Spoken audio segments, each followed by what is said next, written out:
प्रेम वाटिका से पता चलता है कि उनका जन्म 1548 ईस्वी में लगभग दिल्ली के पठान राजवंश में हुआ था। जब दिल्ली में मुगलों का आधिपत्य हुआ तो ये वृंदावन चले गए। 252 व्यक्तियों की वार्ता से पता चलता है कि वो स्वामी विठलनाथ उनके गुरु थे, जिन्होंने उसके मार्ग में दीक्षा दी। इनके दो ग्रंथ प्रमुख थे, प्रेम वाटिका और सुजान रचना। प्रेम वाटिका में प्रेम से संबंधित चर्चाएं किया है और सुजान रचना में कृष्ण भक्ति से संबंधित रचना जी कृष्ण भक्ति पदों में लिखते थे।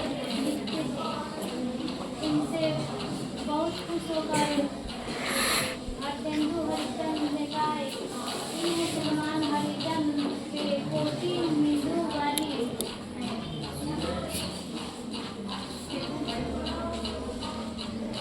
बताए। अच्छा बताया रचना के बारे में। आज हम चक्षु को बताएंगे। बताने के लिए तुझे बता सकते कि इनके द्वारा जो सेवैये इसमें दिए गए इसमें क्या बताया। एक इस पूरे पद में बताया गया प्रेम के बारे में कि प्रेम की स्थापना कैसे की जाती है, प्रेम किसे कहते हैं। और दूसरे इस छंद में कहा गया है कि सिर्फ एक सुख पाने के लिए कृष्ण का जो हरेक प्राकृतिक जो भी लीलाएं किए थे, लाठी कंबल गैया चराना, क्रीड़ाएं खेलना, द्वार वालों के साथ खेलना, माखन चुराना, इन सब चीजों के लिए इनको तीनों लोगों 9 सिद्धि, जितनी भी सिद्धियां होती है 9 सिद्धि होती है, ठीक है।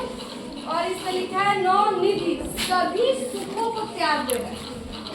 इसलिए कृष्ण भक्ति में इस प्रकार लीन हो गए। यही इस दोनों पद में बताया गया। अब क्वेश्चन भी पूछ देगा प्रथम सेवैये में रसभान द्वारा क्या बताया, क्या भावार्थ है।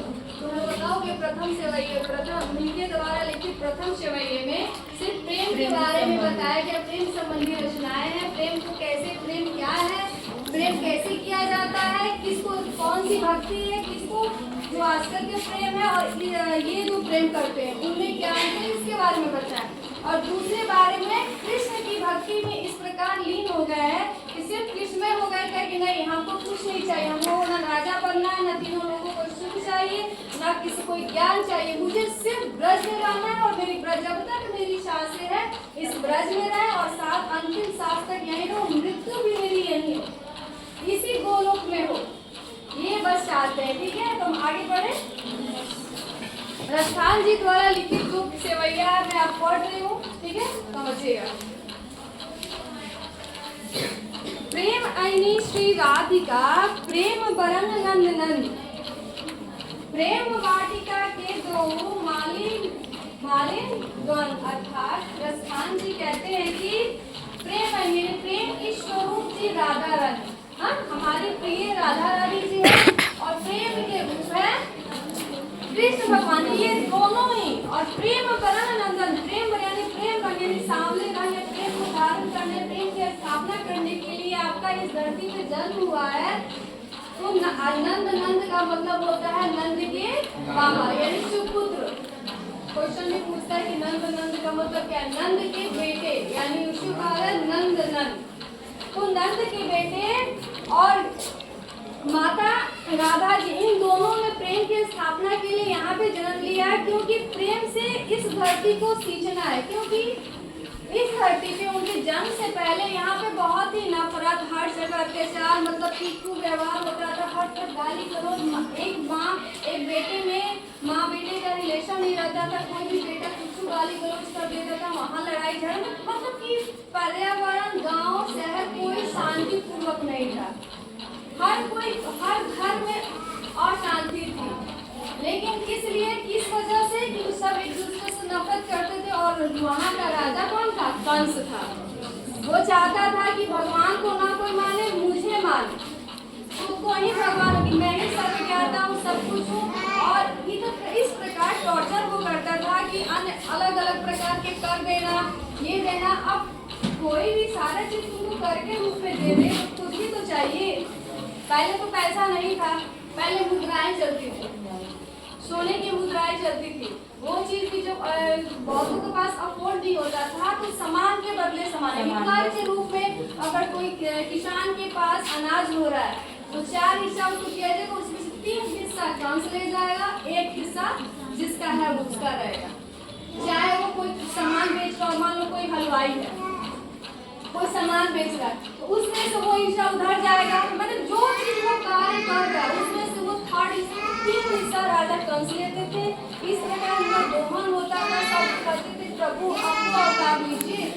इसलिए प्रेम की स्थापना के लिए उन्होंने राधा कृष्ण ने जन्म लिया, और प्रेम के बारे में समझाने के लिए कि रियल प्रेम किसे कहते हैं, उस प्रेम को नहीं जो इस टाइम चल रहा है। आए दिन आप पेपरों में, न्यूज चैनलों में आप हर जगह रील्स में देखें, वो प्रेम नहीं है। प्रेम वो उस दिन पहले बोला था, जैसे माता वैष्णो देवी, वो प्रेम होता है सच्चा की कई युगों से वो वहाँ तपस्या कर रही हैं, और कलयुग में उनका विवाह होगा। किससे होगा? बताए मोदी, कलगी भगवान से उनका विवाह होगा, वो उनका इंतजार कर रही हैं। प्रेम इसको कहते हैं, इससे बड़ा मैं और कुछ नहीं कहूँगी।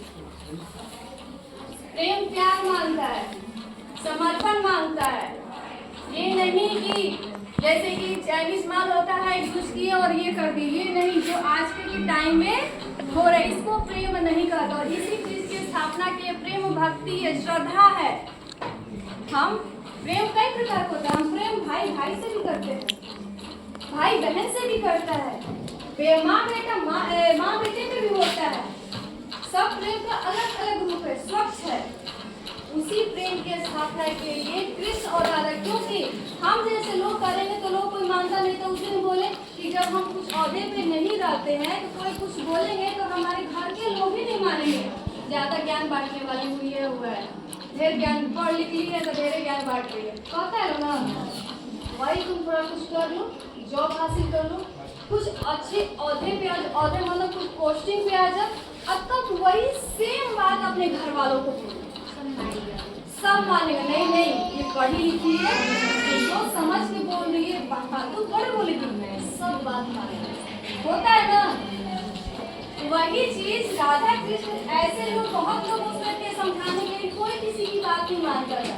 इसी चीज की स्थापना के लिए कृष्ण भगवान ने अवतरण लिया, और साथ में राधा जी, क्योंकि वही तो है कलयुग से हर जगह अलग अलग रूप, जैसे कि राम जी सीता जी के नाम में हुआ, वही चीज कृष्ण भगवान और राधा जी थे ना जी, उन्हीं का स्वरूप था।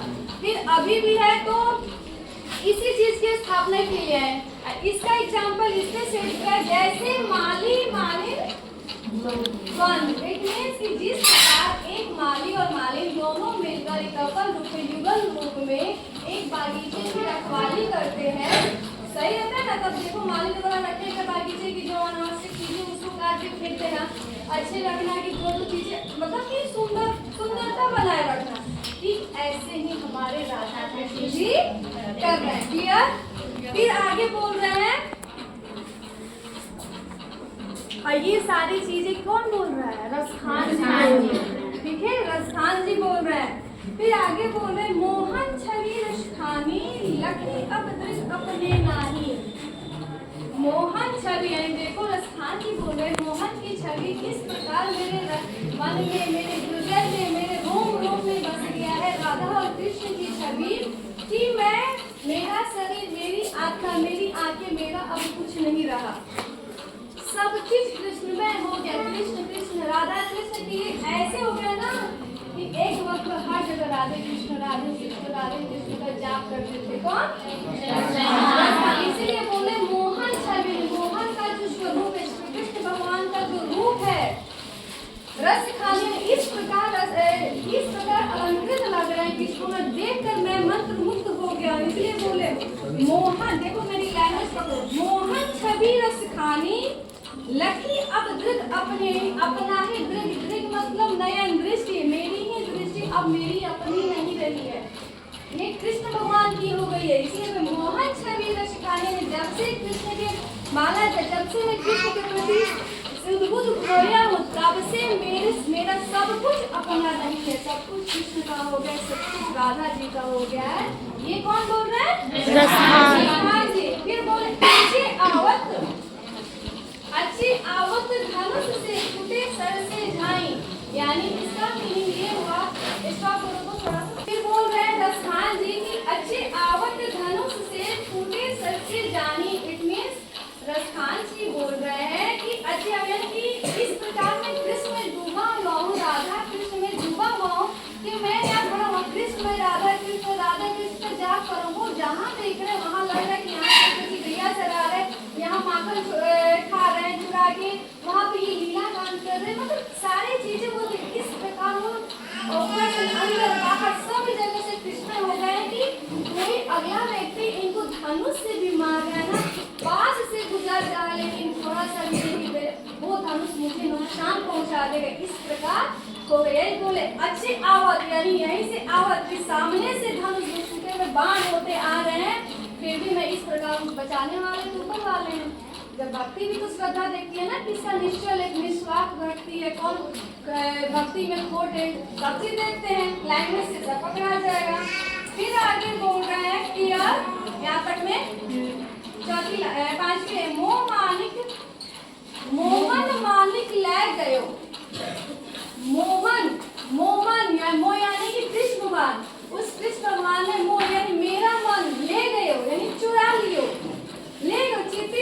चिते चोर नंद के बाबा कृष्ण भगवान जी राधे कृष्ण जी ने इस प्रकार मेरे मन को, मेरे हृदय को चुरा लिया है कि अब मेरा मन मेरे बस में नहीं, वो दूर चाहेंगे, वो अपने मुझ में चाहेंगे, वो इस प्रकार में उनसे अपने आप को समर्पण कर दिया, इस प्रकार में उनकी श्रद्धा में लीन मंत्रमुग्ध हो गया। इसलिए बोल मोहन मानिक ले गयो, चिते चरण में नंद के बाबा श्री कृष्ण भगवान ने मेरा मन चुरा लिया। ये क्वेश्चन भी आया था ना कि नंद के बाबा नंद किशोर जी ने श्री कृष्ण जी ने मेरा मन चुरा लिया है। तो फिर वही बोल रहे हैं रसखान जी, अब बेमन मैं क्या करूं, अब बेमन में क्या करूं, परी फेर के पंथ प्रीतम नंद किशोर जादिन नहीं लगने कि जिस दिन से श्री कृष्ण से मेरी श्रद्धा पूर्ण हुई, समर्पण हुआ, कृष्ण हुआ है, उस दिन प्रीतम नंद किशोर, प्रीतम की हे प्रिय नंद किशोर जी, हे प्रिय श्री कृष्ण जी, जब से आपने मेरा सब कुछ चुरा लिया है, मैं मंत्रमुग्ध हो गया हूँ, तब से मैं बेमन ऐसे गौराए फिरता हूँ, इधर उधर घूमने लगता है, कुछ नहीं, मुझे किसी भी हालत में श्री कृष्ण की हर चीज एक्टिविटी करनी है, मुझे इस ब्रज में ही रहना है, मुझे उस गैया को चढ़ाना, मुझे उस उनकी लाठी लेनी है, उस कम्बल को लेना है, एक ग्वाल बालों के साथ क्रीड़ाएं करनी है, मोतियों को पहनना, लेकिन मुझे यही रहना है। ये कौन होगा? रसखान जी। फिर आगे बोलते हैं मन पावन चित्त चोर, मन पावन चित्त चोर, चित्त चोर भी श्री कृष्ण को कहा गया, चित्त को चुराने वाले, मन को चुराने वाले। पलक ओट नहीं करी सको, यानी कि जिस दिन से आप मेरे सामने, यानी जिस दिन आप सामने आएंगे मेरे सामने समक्ष प्रस्तुत होंगे, ऐसे ही मैं सब कुछ दिखावट कर चुका हूँ। यानी चित्त को चुराने वाले, मन को चुराने वाले, हे श्री कृष्ण, हे नंद बाबा, इसी दिन आप मुझे दर्शन दो, और दर्शन दो, और इनकी श्रद्धा देखे रहे।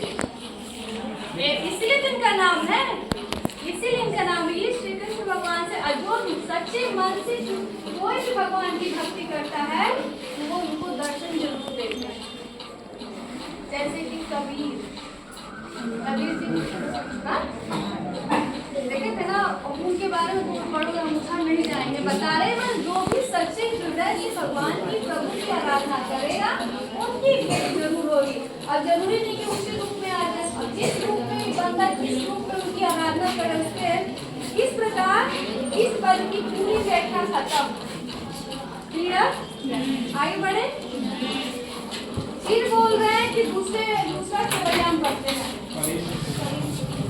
कबीर के कुंजन ऊपर वाले कि हे भगवान, ये रसखान जी बोल रहे हैं, अपने से बोल रहे हैं, हे भगवान, मैं आपके ऊपर अपना सब कुछ न्यौछावर करता हूँ, अपना सब कुछ आपके श्री चरणों में समर्पित करता हूँ, इसे आप स्वीकार करें।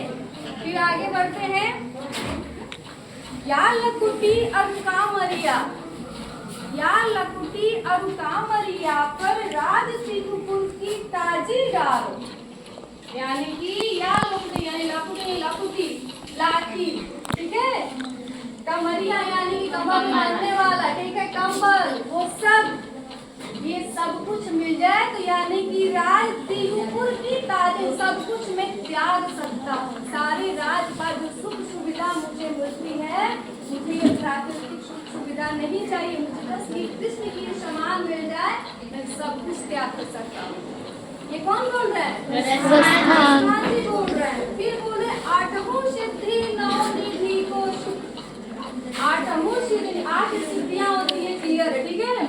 9 निधि होती है, को सुख नंद की गाय चराए विशाल, यानी कि मुझे ना 8 सिद्धि 9 निधि कुछ नहीं चाहिए, बस मुझे नंद की वो गैया चरानी, जो कृष्ण भगवान जी अपने ग्वाल बालों के संग जाते थे गैया चराने, मुझे उसका सुख चाहिए, मुझे कुछ नहीं चाहिए, मैं सब कुछ सुख को मैं परित्याग करता हूँ।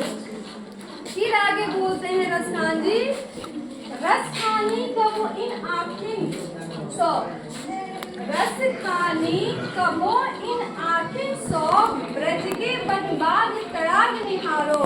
रसखानी ने कि रसखान अपने आप को बोल रहे हैं कि हर प्रकार की जो सुख सुविधा में सब त्याग करता हूँ, लेकिन जहाँ मैंने की देखो, ब्रज के बनबाग तड़ाग मतलब होता है सरोवर, नदियाँ, तालाबें, चिड़िया, गाय, मोर, जितनी भी इनके साथ सहभागिता के जब ये ग्वाल बांधे जाते ब्रज में जो लीलाएं उन्होंने किया है, मुझे वहाँ जाना और सभी का स्मरण करना है, उसको सुख पाना, अपने